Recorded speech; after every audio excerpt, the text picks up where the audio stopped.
ನಮಸ್ಕಾರ ವೀಕ್ಷಕರೇ, ವಿವಾ ನ್ಯೂಸ್ಗೆ ಸ್ವಾಗತ. ಇದು ಸುದ್ದಿಗಳ ಡಬ್ಬಿ.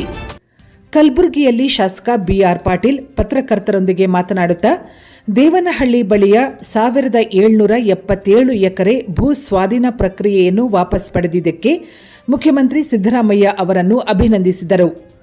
ಕೊಟ್ಟ ಮಾತಿನಂತೆ ನಡೆಯುವ ಸಿದ್ದರಾಮಯ್ಯ ಅವರು ರೈತರ ನೆರವಿಗೆ ಬಂದಿದ್ದಾರೆ. ಎಂಎಸ್ಪಿ ಜಾರಿಗೆ ತರಲು ಸಿದ್ದರಾಮಯ್ಯ ಅವರು ಹೋರಾಟ ಮಾಡಬೇಕೆಂದು ಅವರು ಒತ್ತಾಯಿಸಿದರು. ಬೆಂಗಳೂರಿನ ಹತ್ರ ದೇವನಹಳ್ಳಿಯಲ್ಲಿ 7777 ಎಕರೆ ಜಮೀನನ್ನು ಬಿಜೆಪಿ ಸರ್ಕಾರ ಭೂಸ್ವಾಧೀನ ಪ್ರಕ್ರಿಯೆ ಪ್ರಾರಂಭ ಮಾಡಿತ್ತು. ಫೈನಲ್ ನೋಟಿಫಿಕೇಶನ್ ಕೂಡ ಆಗಿತ್ತು. ಅಲ್ಲಿ ನಿರಂತರವಾಗಿ ರೈತರು ಹೋರಾಟ ನಡೆದರು. ಆ ಹೋರಾಟದಲ್ಲಿ ನಾನು ಭಾಗಿಯಾಗಿದ್ದೆ.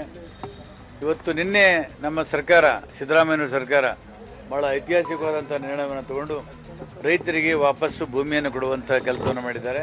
ಅವರಿಗೆ ನಾನು ಸಮಸ್ತ ರೈತರ ಪರವಾಗಿ ನಾನು ಅಭಿನಂದನೆ ಸಲ್ಲಿಸ್ತೇನೆ, ಧನ್ಯವಾದ ಹೇಳ್ತಾ ಇದ್ದೇನೆ.